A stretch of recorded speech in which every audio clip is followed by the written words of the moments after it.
19 novembre 1942, steppe gelée au sud de Stalingrad.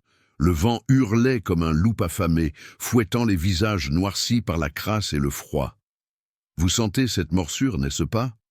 Ce froid sibérien qui s'infiltre sous les manteaux usés des soldats de la 6e armée allemande, transformant leurs doigts en glaçons engourdis autour des fusils MP-40. Au loin, les explosions des obus soviétiques crépitaient comme un feu d'artifice infernal, illuminant sporadiquement l'horizon d'éclats oranges. Le major général Friedrich Paulus, commandant de la 6e armée, se tenait dans son quartier général improvisé, une ferme en ruine à l'extérieur de la ville martyre. Les cartes étaient étalées sur une table bancale, tachée de boue et de café froid. Le bourdonnement des radios portatives, ces appareils encombrants avec leurs antennes tordues, remplissaient l'air d'un chiptune incessant, entrecoupé de voix essoufflées rapportant l'impossible. Les Russes attaquent sur les flancs, air général. Les Roumains tiennent à peine, cria un officier adjoint, les yeux écarquillés, son uniforme kaki maculé de poussière. Paulus, un homme mince et méthodique, aux lunettes cerclées de métal et au visage pâle comme un spectre, ajusta sa casquette.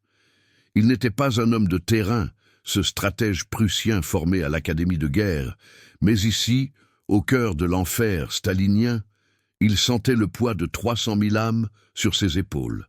La 6e armée, fierté de la Wehrmacht, était piégée dans les décombres de Stalingrad depuis des mois. Hitler l'avait voulu ainsi, une avancée fulgurante vers le Volga pour briser l'Union soviétique en deux. Mais l'hiver russe, ce traître impitoyable, avait d'autres plans. Soudain, un grondement sourd ébranla la terre. Des chars T-34 soviétiques, ces monstres blindés aux tourelles trapues et aux chenilles voraces, surgissaient des steppes enneigées.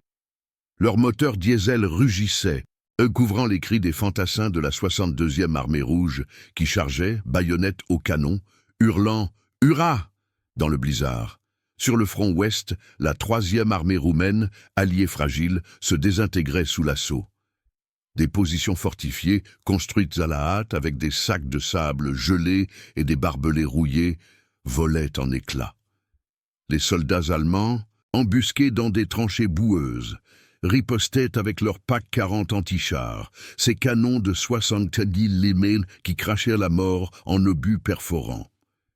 Mais les T-34 étaient trop nombreux, trop rapides. Un éclat d'obus frappa près de Paulus. Un aide de camp s'effondra, le bras arraché, son sang se mêlant à la neige. Dans le bunker souterrain du Führerbunker à Berlin, à des milliers de kilomètres de là, Adolf Hitler arpentait nerveusement la pièce aux murs de béton brut. L'air était lourd, d'odeur de tabac et de sueur. Il était 4 heures du matin, et les rapports affluaient par téléscripteurs, ces machines cliquetantes qui vomissaient des bandes de papier couvertes de caractères gothiques. Le Führer, vêtu de son uniforme gris kaki orné de la croix de fer, serrait les poings. Ses yeux, injectés de fureur, fixaient la carte géante de l'opération Fallblau, cette offensive estivale qui avait promis la victoire en URSS. Mais Stalingrad résistait, cette fournaise urbaine où chaque rue était un piège mortel. « Paulus doit tenir, la 6e armée est notre épée », aboya-t-il à son chef d'état-major général, le colonel général Kurt Zeitzler, un homme grand et maigre qui hochait la tête avec une résignation forcée. De retour sur le front, le chaos s'amplifiait. Imaginez-vous là, soldats, le cœur battant, serrant votre carabineur 98K, tandis que les Messerschmitt Bf 109 de la Luftwaffe vrombissent au-dessus, larguant des bombes sur les colonnes russes. Mais le ciel était dominé par les Yak-1 soviétiques, agiles et impitoyables. La radio de Paulus grésilla. Encerclement en cours. Les flancs et ouest sont percés. L'opération Uranus, ce plan secret de l'état-major soviétique, dirigé par le maréchal Georgi Joukov, se déployait avec une précision chirurgicale. Plus de 1 million de soldats russes, soutenus par 900 chars et 13 000 pièces d'artillerie, refermèrent le piège sur les 22 divisions allemandes. Paulus envoya un message urgent au OKH, Oberkommando des Heer. demande permission de retrait vers le sud pour éviter l'encerclement complet. À Berlin, le téléscripteur cracha la nouvelle. Hitler s'arrêta net, son visage se crispant en un rictus de rage. Zeitzler, tentant de raisonner, murmura « Führer, une retraite pourrait sauver l'armée !» Mais Hitler balaya l'air de la main. « Non, Stalingrad est symbolique. Tenir, c'est vaincre. » Dans les 5 minutes qui suivirent, alors que les aides de camp retenaient leur souffle, il dicta l'ordre. La 6e armée tiendra ses positions. Approvisionnement par air, victoire ou mort. Ces mots, griffonnés à la hâte sur un bloc-notes, scellèrent le destin de milliers. Paulus, recevant le Funkspruch, message radio, codé, blêmi. Le silence tomba dans le PC. Seulement brisé par le vent qui sifflait à travers les fissures. Les heures s'étirèrent en une nuit d'horreur. Les premiers signes de l'encerclement se manifestèrent. Des convois allemands isolés, des officiers roumains fuyant en déroute, leurs uniformes blancs de neige tachés de sang.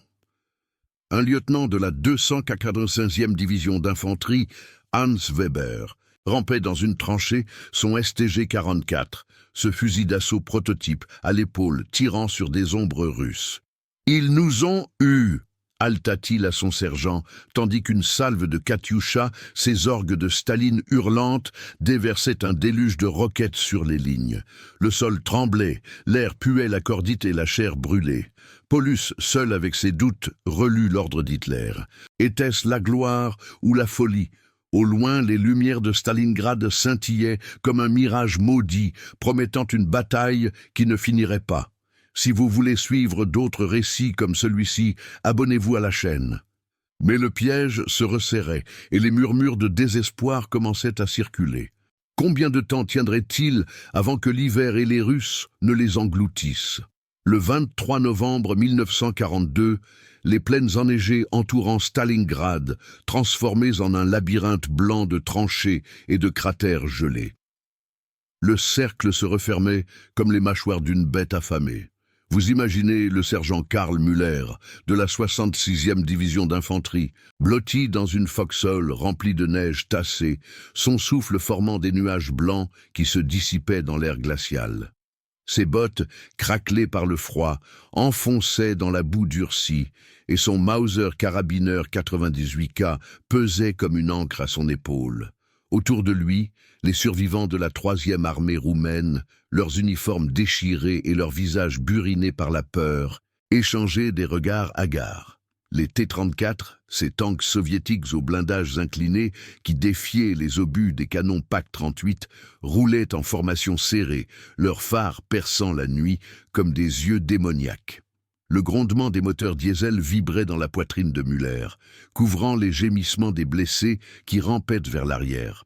Au quartier général de Paulus, dans les ruines de la ferme, l'atmosphère était étouffante, malgré le froid qui s'infiltrait par les fenêtres brisées. Les lampes à huile projetaient des ombres dansantes sur les cartes où des flèches rouges indiquaient l'avancée inexorable des armées soviétiques du général Vassili Kuznetsov à l'ouest et du lieutenant-général Dmitri Leliutchenko à l'est. Plus d'1 million de soldats russes, avec leurs divisions de fusiliers motorisés et leurs batteries de mortiers lourds de 120 mm Leopard, avaient bouclé la Nasse. Paulus, les traits tirés, relisait les dépêches, les ponts sur le Don étaient sous feu, les routes d'approvisionnement coupées. « Combien de carburant reste-t-il » demanda-t-il d'une voix rauque à son chef logistique, le colonel Hans Schmidt. « À peine 48 heures pour les véhicules, Herr Général. Les munitions s'épuisent aussi. Les radios, ces émetteurs FUG-5 avec leurs bobines bourdonnantes, crachotaient des appels désespérés des unités isolées. Position 47 overrun, besoin d'appui aérien immédiat.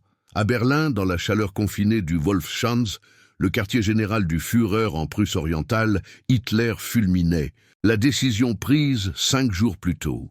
Cet ordre impulsif, dicté en un éclair de colère, pesait déjà comme un boulet. Zeitzler, son chef d'état-major, tentait de plaider « Führer, l'encerclement est complet. La 6e armée compte 250 000 hommes. mais sans ligne de ravitaillement. Ils ne tiendront pas l'hiver. Hitler, arpentant la carte murale où des punaises marquaient les positions de l'opération Uranus, frappa du poing sur la table. La Luftwaffe les ravitaillera. Göring m'a promis 500 tonnes par jour. Stalingrad sera notre thermopile. Hermann Göring, le Reichsmarschall obèse et vaniteux, avait gonflé la poitrine lors de la conférence, jurant sur l'honneur de la Luftwaffe que ses Junkers Ju-52, ses trimoteurs robustes aux ailes larges et ses Heinkel 111, bombardiers rapides au moteur Jumo 211, pourraient livrer le salut du ciel. Mais Zeitzler savait. Les distances étaient immenses. 300 kilomètres de ciel hostile dominé par les chasseurs Yak-9 soviétiques. Sur le front, la réalité mordait plus durement. Imaginez-vous courant à travers les steppes, le vent vous fouettant le visage, tandis que des escadrons de cavalerie cosaque, montés sur des chevaux robustes et armés de sabres et de PPSH-41, ces pistolets mitrailleurs à tambour qui crachaient 900 coups par minute, chargeaient les lignes arrières. Müller et ses hommes ripostaient avec des grenades à main style handgranate, leurs explosions faisant jaillir des geysers de neige. Un officier roumain, le capitaine Ion Popescu, s'effondra près de lui, une balle de Tokarev TT-33 traversant sa poitrine. « Les Boches nous ont trahis, ils nous ont laissés seuls sur les flancs », cracha-t-il avant de s'éteindre. Les Allemands, piégés dans la poche, formaient des Kampfgruppen improvisés, des unités mixtes de Panzer IV OSF, F avec leurs canons de 75 mm KW-K-37 et d'infanterie, tentant des contre-attaques locales pour élargir le corridor. Mais les ordres d'Hitler étaient clairs, pas de retraite. Festung Stalingrad, forteresse Stalingrad. Paulus, loyal jusqu'à la moelle, transmit les instructions. Tenir à tout prix. Aide aérienne en route. Le premier convoi aérien arriva à l'aube du 24 novembre, sous un ciel plombé par les nuages bas. Les Ju-52, leurs hélices tribladées, vrombissant comme des essaims d'abeilles géantes, descendirent en rase-motte sur le terrain d'atterrissage de Pitomnik, une plaine boueuse balisée par des feux de fortune. Les pilotes, des vétérans de la JG-27, avec leurs cockpits étroits et leurs instruments altiméteurs Victoria, larguaient des caisses de pain, de munitions et de morphine. Mais les Yak-1, agiles avec leurs moteurs Klimov VK-105, fondirent sur eux comme des faucons. Des tirs de mitrailleuses Bérésine UB crépitaient, abattant un Junkers en flammes qui s'écrasa dans la neige, son carburant Avgas 91 explosant en une boule de feu orange. Seulement 100 tonnes livrées ce jour-là contre les 300 nécessaires. Les soldats, affamés, se ruaient sur les parachutages, leurs mains gantées de cuir déchirant les toiles pour saisir les rations K-rations improvisées. Müller mâchait un morceau de pain dur, le goût fade se mêlant à la bile de la peur. « Combien de temps avant qu'on ne mange nos propres bottes ?» murmura-t-il à un camarade. Paulus, dans son PC, coordonnait frénétiquement. Il envoya un nouveau message codé via Enigma. La machine à chiffrer avec ses rotors tournants et ses lampes clignotantes. Ravitaillement insuffisant. Demande percée vers l'extérieur pour relier avec la 4e Panzer armée de Hoth. À Berlin, Hitler rejeta l'idée d'un revers de la main. Non, Manstein organisera le soulagement. La 6e armée fixera les Russes. Le Feldmarschall Erich von Manstein, avec son armée ad hoc Armeegruppe Don, préparait l'opération Wintergewitter, tempête d'hiver, mais les retards s'accumulaient. Les divisions de Panzer, comme la 17e Panzer avec ses Tiger Ice prototypes au canon de 80 mm, le PaK 43, peinaient dans la boue et le froid. Les jours suivants virent l'horreur s'intensifier. Les Katyusha BM-13, ces lance-roquettes multiples montées sur des camions IS-6, arrosaient les positions allemandes d'un barrage assourdissant, leur sifflement précédant les impacts qui faisaient voler des tonnes de terre gelée. Des hôpitaux de campagne, installés dans des granges réquisitionnées, débordaient de blessés. Amputation à la scie, sans anesthésie, infections gangreneuses dues au froid. Un médecin de la Wehrmacht, le docteur Otto Fischer, suturait une plaie au ventre d'un jeune grenadier, le morphine en intraveineuse coulant goutte à goutte depuis des flacons en verre. « Tiens bon, mon gars, le Führer nous enverra des anges », mentait-il, tandis que dehors, les premiers cas de gelure sévère, les pieds de tranchée, immobilisaient des milliers. Pourtant, dans la poche, une lueur de défi persistait. Des patrouilles de reconnaissance, équipées de motos BMW R75 avec sidecar machine gun, sondaient les lignes russes, rapportant des mouvements de troupes. Paulus, consultant ses officiers, envisageait une contre-offensive limitée avec la 14e Panzer Division, ses chars Panzer IIIJ aux chenilles élargies pour la neige. Mais l'ordre d'Hitler revint, inflexible, aucun mouvement sans autorisation. Victoire imminente, le désespoir rampait, murmuré dans les abris. Ration réduite à 200 grammes par jour, munitions rationnées à 5 balles par homme. Müller, veillant dans la nuit, entendait les loups hurler au loin, comme un présage. Le ciel s'ouvrait parfois pour un vol de Focke-Wulf FW 190, mais les pertes montaient, 40 appareils abattus en une semaine. Et tandis que l'hiver s'abattait plus fort, avec des tempêtes de neige qui aveuglaient les sentinelles, une question hantait les esprits. L'air pourrait-il vraiment les sauver, ou cette décision hâtive d'Hitler n'était-elle que le premier clou dans le cercueil de la 6e armée? Les Russes, tapis dans leurs bunkers de fortune, attendaient leurs Mosin Nagant chargés, prêts à resserrer l'étau. Début décembre 1942, au cœur de la poche de Stalingrad, sous un ciel de plomb. Le froid s'était mué en une lame invisible, taillant dans les chairs des hommes comme un scalpel impitoyable. Vous le ressentez, n'est-ce pas? Ce gel qui craquelle la peau, transforme les larmes en glaçons sur les joues barbouillées de suie. Dans les tranchées gelées de la 6e armée, le sergent Karl Müller serrait son Panzerfaust, ce lance-roquette portable au tube d'acier froid, contre sa poitrine pour y puiser un semblant de chaleur. Autour de lui, les silhouettes spectrales de la 44e division d'infanterie, leurs manteaux de feutre raidis par le givre, montaient la garde contre les patrouilles soviétiques qui sondaient les lignes la nuit. Les explosions sporadiques des mortiers de 90 mm russes, ces tubes légers, crachant des obus HE, illuminaient l'horizon d'éclats bleutés, tandis que le vent charriait l'odeur âcre de la poudre et de la pourriture. Stalingrad, cette ruine fumante à l'est, n'était plus qu'un murmure distant. La poche, ce cercle de 50 km de diamètre, était devenu leur monde entier, un enfer blanc où 250 000 âmes luttaient pour un souffle. Au quartier général de Paulus, enfoui dans un bunker de béton improvisé sous les ruines d'une usine, l'air était saturé de fumée de cigarettes et de tensions palpables. Les cartes, jaunies par l'humidité, montraient la nasse soviétique. À l'ouest, la 5e armée de choc du général Roman Malinovski serrait les vis. À l'est, la 21e armée du lieutenant-général Fyodor Isidorov consolidait ses positions avec des bunkers de terre renforcés.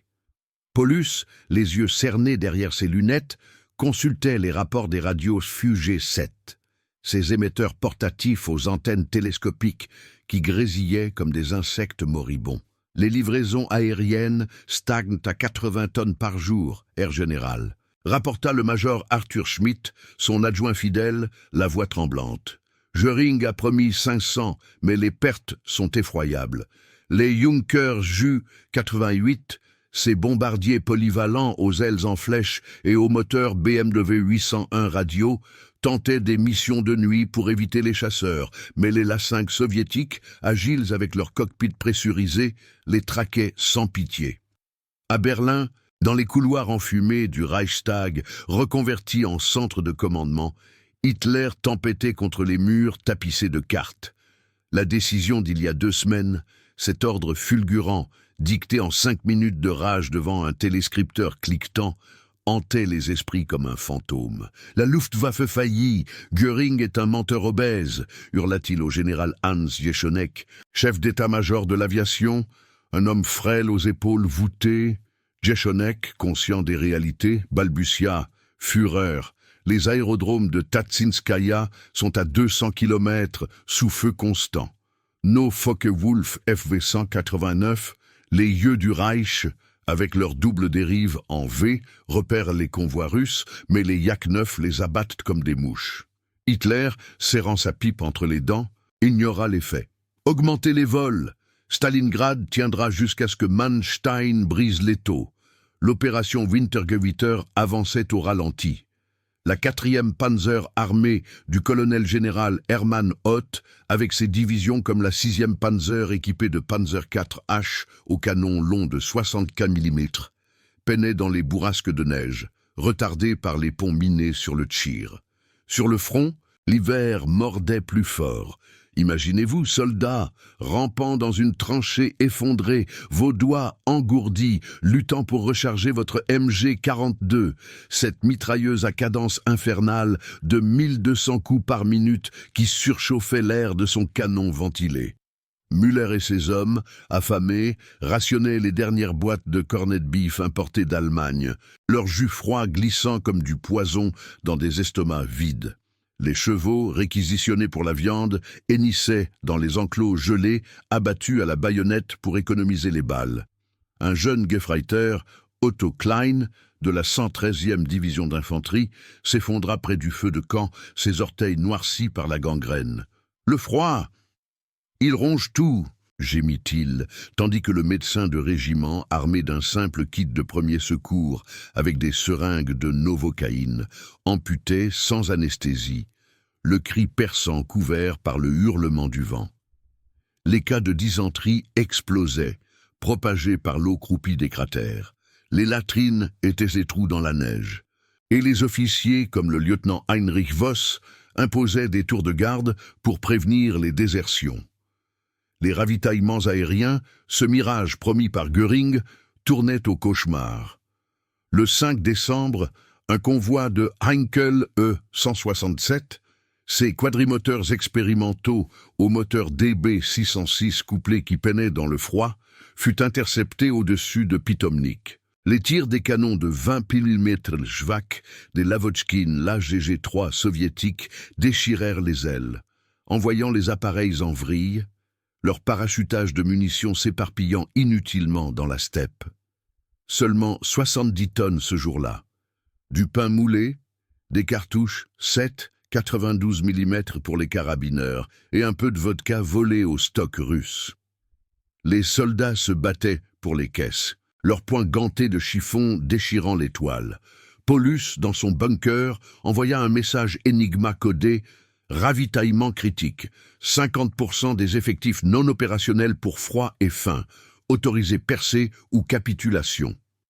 La réponse d'Hitler, via le téléscripteur Siemens T-100, fut un coup près. Rien de tout cela, tenir, Manstein arrive dans 3 jours.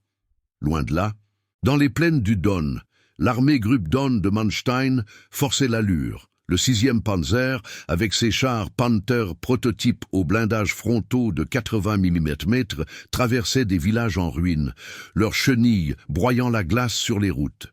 Le général Hans Valentin Hube, manchot de guerre avec sa prothèse de cuir, dirigeait les colonnes depuis un SD KFZ 251 Half-Track, son klaxon résonnant pour couvrir les tirs d'embuscade des partisans russes armés de Degtyarev, DP-28.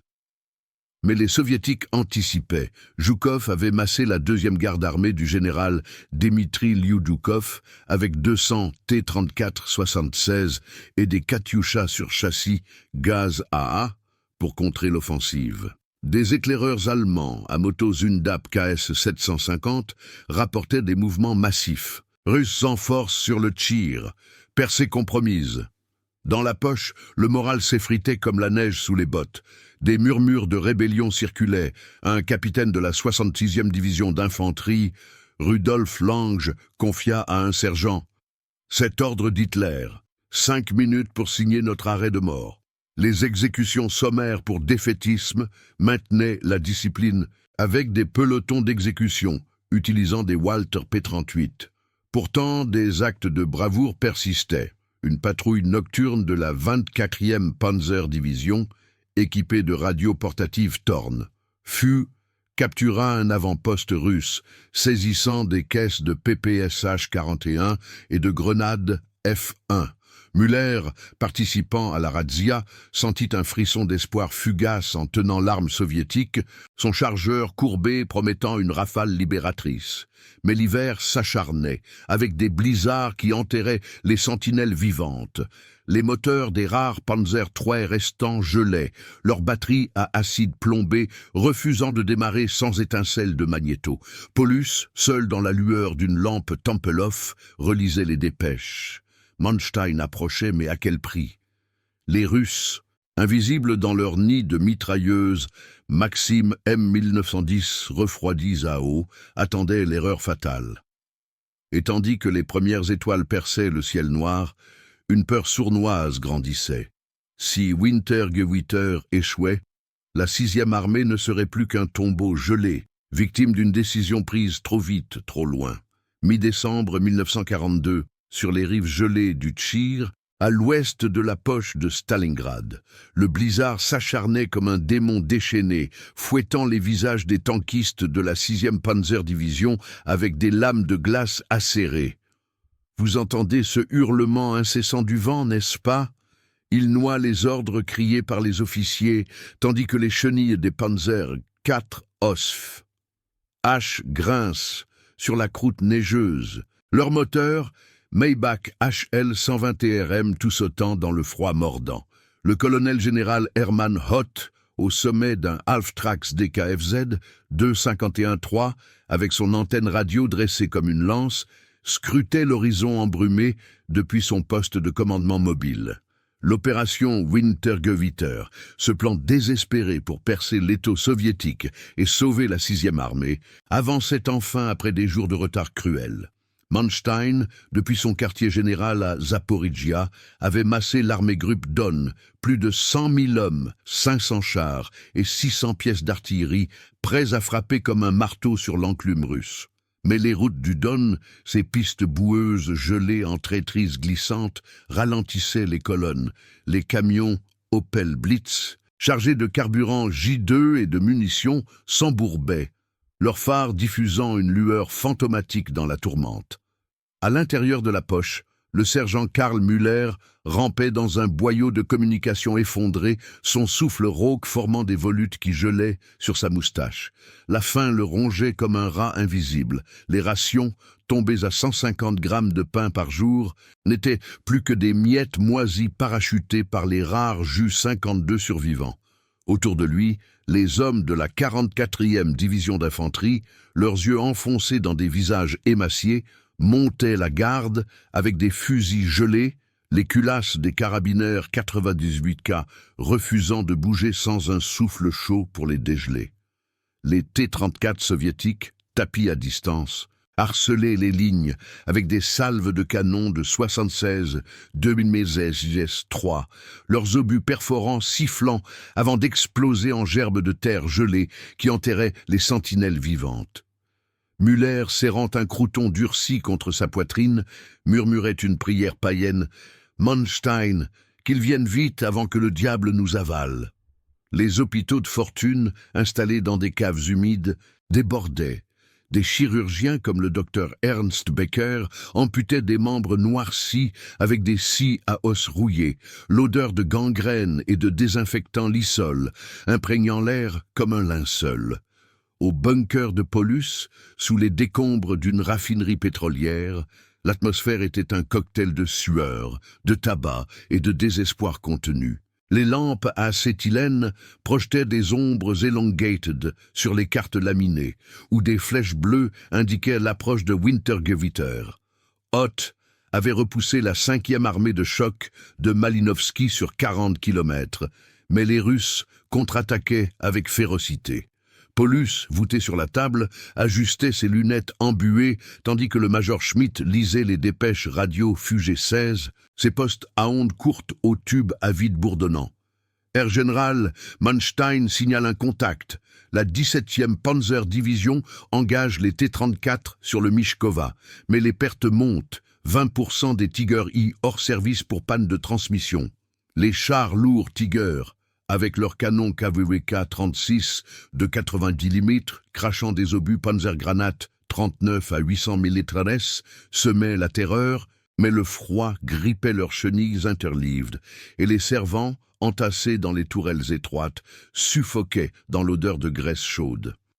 Paulus envoya un message codé via Enigma, ses rotors cliquetant comme un destin funeste. Avancez au contact, coordonnées percées avec nos forces pour corridor de 10 kilomètres. À Berlin, dans la chaleur étouffante du Führerbunker, Hitler arpentait la pièce aux murs tapissés de plans stratégiques, son uniforme trempé de sueur, malgré le froid hivernal extérieur. La décision d'il y a un mois, ces 5 minutes fatales, où il avait balayé les conseils de retraite d'un revers de main rageur, revenait le hanter comme un écho accusateur. Zeitzler, pâle et épuisé, tentait de tempérer Führer. Les rapports de la Luftwaffe indiquent que Tatsinskaya est sous menace. Si les Russes capturent l'aérodrome, les ravitaillements s'arrêtent net. Hitler frappa la carte du poing, faisant trembler les verres de cognac. Göring a juré. Les 111 livreront 200 tonnes aujourd'hui, et Manstein percera, c'est un ordre. Mais les faits étaient impitoyables. Les Yak-9 soviétiques, avec leur moteur Klimov VK-107A rugissant, abattaient les convois aériens. Un rapport cliquetait sur le téléscripteur Lorenz. 50 appareils perdus en une semaine, leurs épaves fumantes, parsemant les steppes comme des croix brisées. Jechonek, au bord de la crise, hochait la tête en silence, conscient que la promesse de 500 tonnes n'avait jamais dépassé 105. Sur le front de Wintergewitter, le 16 décembre, l'assaut culmina en un chaos sanglant. Imaginez-vous dans la tourelle d'un Panther AOSF.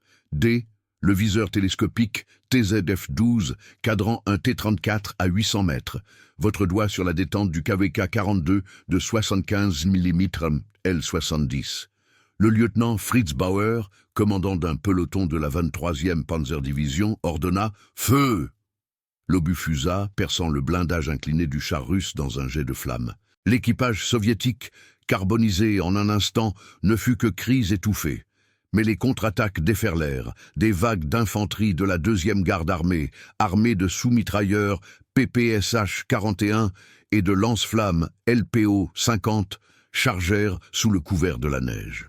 Les Halftracks allemands, équipés de mitrailleuses MG-34 montées sur pivot, fauchaient les assaillants, mais les Katyusha BM-13 hurlaient leur symphonie de mort, leurs roquettes de 132 mm semant le désordre dans les lignes.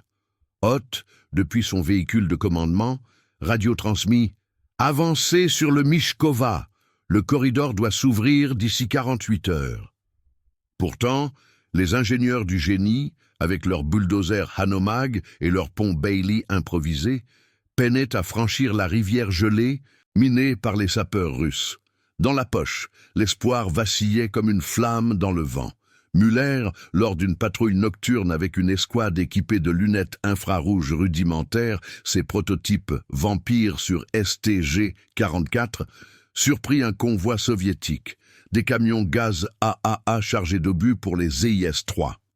Les grenades Mills explosèrent en gerbes étincelantes et les Allemands capturèrent du carburant diesel, un trésor qui fit redémarrer un Panzer III J endormi. « Manstein est là! J'entends les canons !» s'exclama un caporal, le cœur gonflé. Paulus, dans son bunker, coordonnait une sortie limitée. La 100e Jäger-Division, avec ses troupes de montagne aguerries et leurs skis Elan, devait pousser vers l'ouest pour rencontrer Hoth. Les canons d'assaut Stu-G3 OSF, G, camouflés sous des filets de neige, tonnèrent, leurs obus Sprenggranat 34 fauchant des positions russes. Mais les ordres d'Hitler, inflexibles via les ondes radio, limitèrent l'effort. Attendre le soulagement, pas de risque inutile. Le 19 décembre, le point culminant approcha. Wintergewitter toucha presque son but. Les avant-gardes de Hoth, menés par la 17e Panzer avec ses Ferdinand prototypes, ces monstres de 65 tonnes au canon de 90 mm PAC-43, atteignirent à 15 km de Pitomnik. Des signaux lumineux, morses, clignotaient dans la nuit, reliant les forces piégées aux sauveteurs. Paulus exulta brièvement. Le corridor, 48 heures pour évacuer les blessés. Mais Joukov, maître tacticien, avait anticipé. La 51e armée soviétique, renforcée par des divisions fraîches de Sibérie avec leurs manteaux fourrés et leurs mitrailleuses Degtiarev DT, lança une contre-offensive massive. Des T-34-85 prototypes, armés de canons plus longs, et des Su-152 Behemoth aux obus de 152 mm dévastateurs, stoppèrent net l'élan allemand. Hoth, radio transmis à Manstein, avance brisée. Retraite nécessaire pour éviter encerclement de l'armée Gruppe-Donn. Manstein, les traits tirés dans son PC chauffé au poêle à mazout, dut céder. Wintergewitter s'effondrait, victime du froid, des renforts russes et d'une logistique tendue à rompre. À Berlin, la nouvelle frappa comme un obus. Hitler, livide, hurla « Trahison ! Manstein recule !» Zeitzler murmura « Führer, c'est la fin du ravitaillement. La 6e armée est condamnée. » Dans la poche, l'euphorie retomba en abîme. Müller, apprenant la retraite par radio, sentit le froid l'envahir plus profondément que l'hiver. Les canons lointains se turent, laissant place au silence hanté des loups et des gémissements. Paulus relut l'ordre final d'Hitler, dicté dans un sursaut de déni. Continuez le combat, pas de capitulation. Mais combien de jours avant que la faim et le gel ne brisent les derniers remparts? Les ombres s'allongeaient et Stalingrad, ce gouffre insatiable, réclamait son tribut final. Fin décembre 1942, dans les entrailles gelées de la poche de Stalingrad, sous un manteau de neige impitoyable. Le silence s'était installé comme un suaire, brisé seulement par les craquements du gel qui fendait les os des vivants. Vous le sentez, ce vide oppressant, n'est-ce pas? Ce calme avant l'inévitable, où le vent siffle à travers les ruines comme un deuil éternel. Le sergent Karl Müller, ombre émaciée de l'homme qu'il était, gisait dans un abri effondré de la 44e division d'infanterie, son corps secoué de frissons incontrôlables. Ses doigts, noircis par la nécrose, serraient un éclat de pain durci, volé à un camarade mort la veille. Autour de lui, les survivants, à peine 150 000 âmes d'une armée qui en comptait le double un mois plus tôt, erraient comme des spectres, leurs uniformes en lambeaux raidis par le givre. Les T-34 soviétiques, ces bêtes infatigables aux chenilles crantées, patrouillaient à distance, leur moteur diesel grondant comme un avertissement. Les obus des canons de campagne M1937 de 70 000 essais pleuvaient sporadiquement, creusant des tombes anonymes dans la neige, tandis que l'odeur de chair pourrissante et d'excréments gelés imprégnait l'air comme un poison lent. Au bunker souterrain de Paulus, creusé sous les décombres d'une maison bombardée, l'air était un mélange étouffant de tabac rance et de désespoir suintant. Les lampes à huile vacillaient sur les cartes froissées où des croix rouges marquaient les positions perdues. Pitomnik, l'aérodrome vital, était tombé aux mains de la 64e armée soviétique du général Mikhaïl Choumiakov le 16 décembre, coupant les derniers ravitaillements aériens. Paulus, silhouette voûtée aux lunettes embuées, fixait le téléscripteur Siemens qui crachotait des messages codés via Enigma, ses rotors usés cliquetant comme un cœur agonisant. Les effectifs sont à 90 000 combattants, Air Général, murmura le major Arthur Schmidt, son adjoint, la voix brisée par la fatigue. Les blessés gisent sans morphine, les chevaux sont tous abattus. Les Russes resserrent l'étau avec la 62e armée de Tchouikov. Les radios FUG-5, batteries épuisées, n'émettaient plus que des murmures intermittents. Appels de divisions isolées, comme la 91e division d'infanterie, demandant des munitions pour leurs rares MG-42 encore opérationnels. Paulus, loyal jusqu'à la folie, relisait l'ordre d'Hitler. Aucun repli. Combattre jusqu'au dernier. Mais la faim rongeait les tripes. Les rations, réduites à des écorces de bouleau bouilli, tuaient plus sûrement que les balles. À Berlin, dans le bunker confiné sous la chancellerie, Adolf Hitler marchait en cercle, son ombre projetée par les néons froids sur les murs de béton. La décision d'il y a 6 semaines, ces 5 minutes fatales, dictée dans un accès de rage devant une carte tachée, balayant les conseils de Zeitzler d'un geste impérieux, se muait en cauchemar collectif. Stalingrad est perdu par trahison, hurla-t-il au général Alfred Jodl, son opération Schiff, un homme trapu aux yeux froids. Jodl, consultant les rapports du OKW, Oberkommando der Wehrmacht, secoua la tête. Fureur, Manstein a dû reculer pour sauver le flanc sud. La 6e armée est isolée. Les soviétiques massent 500 000 hommes pour l'assaut final. Hitler, serrant les poings jusqu'au sang, ignora les faits. Paulus est un lâche, Göring a échoué, mais la victoire est proche. Pourtant, les nouvelles du front s'empilaient comme des condamnations. La Luftwaffe, décimée, n'envoyait plus que des Focke-Wulf FV-189 en reconnaissance, leur double queue en V, évitant à peine les Il-2 Sturmovik soviétiques, ces tufous bouchés au canon NS-37 de 37 mm qui rasèrent des lignes.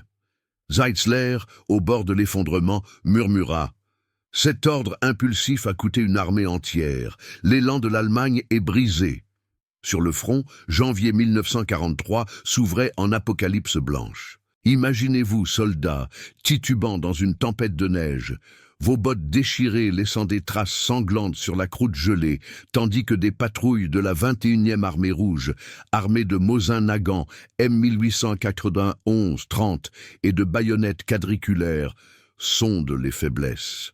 Müller, lors d'une contre-attaque désespérée avec un Kampfgruppe improvisé de la 24e Panzerdivision, chargea une position russe.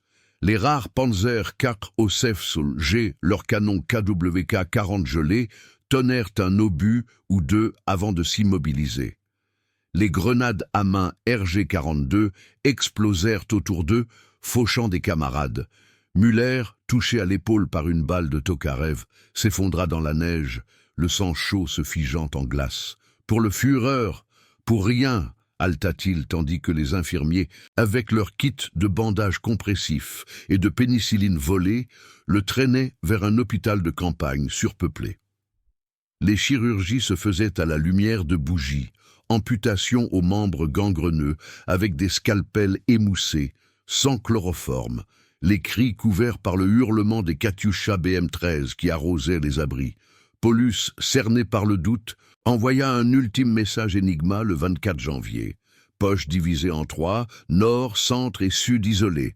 Autorisée capitulation pour sauver des vies. La réponse d'Hitler, via un téléscripteur frénétique, fut un refus catégorique. Avancez vers le sud, promotion au Feldmarschall si vous tenez. Paulus, promu sur papier, blêmi. C'était une sentence de mort honorifique. Dans le secteur nord, le général Hans Hüb, avec sa 14e Panzer-Division réduite à des épaves, organisa une résistance farouche. Ses STU-G4, camouflés sous la neige, abattirent une dizaine de T-34 avec des obus à charge creuse. Mais les pertes étaient insurmontables. Les chevaux, derniers vestiges de mobilité, étaient mangés crus, les cas de scorbut explosaient, les gencives saignant autour de dents pourries. Des désertions se multipliaient, officiers roumains et allemands fuyant vers les lignes russes, attirés par les promesses de la propagande soviétique via haut-parleurs, ces mégaphones amplifiés diffusant des appels en allemand « Rendez-vous, pain et chaleur vous attendent ». Le 26 janvier, la poche se fractura. Zhukov, depuis son quartier général à proximité, ordonna l'assaut final. La 62e armée de Vassili Tchoukov, ces vétérans urbains de Stalingrad même, perça les lignes avec des vagues d'infanterie soutenues par des Su-76 mais Half-Track anti-chars. Paulus, dans son bunker central, entendit les explosions se rapprocher. Les murs tremblaient sous les obus de 122 mm à 19. Le 30 janvier, ses officiers le supplièrent. « Herr Général, les munitions sont épuisées. Les hommes meurent de froid plus que de balles. » Paulus, brisé, accepta l'inévitable. À 7 heures du matin, le 31 janvier 1943, il émergea de son abri, flanqué de Schmitt et d'un petit état-major, pour se rendre au lieutenant-général Konstantin Rokossovski. Les soldats russes, surpris par la reddition d'un Feldmarschall, les escortèrent sous la neige, leur PPSH-41 baissé. « La forteresse est tombée !» murmura Paulus, tandis que des milliers d'hommes hagards posaient les armes, carabineurs, MP-40, tout abandonné dans la neige. Les conséquences s'abattirent comme une avalanche. Sur les 300 000 de la 6e armée, seuls 91 000 furent capturés. Le reste gisait en tombes anonymes ou errait en camps soviétiques, où la mortalité atteignit 50% en un an, victimes de typhus et de famine. À Berlin, Hitler transforma la défaite en martyr, discours enflammés au Sportpalast, promesses de revanche, mais le choc ébranla l'état-major. Zeitzler démissionna, Göring fut discrédité. L'élan de Barbarossa s'effondra. Les Alliés, à Casablanca en janvier, virent en Stalingrad le tournant. Manstein, survivant, replia ses forces sur le Dniepr, mais l'Allemagne perdit l'initiative. 5 millions de soldats soviétiques libérés pour Koursk en juillet. Müller, s'il survécut au camp du Goulag, emporta dans ses os brisés le souvenir de ces 5 minutes berlinoises. Une décision hâtive, née de l'orgueil, qui enterra une armée et scella le destin du Reich. Et tandis que le vent balayait les steppes rougies de sang figé, l'hiver russe, ce juge impitoyable, dictait sa sentence finale: la guerre ne pardonnerait pas les folies des hommes.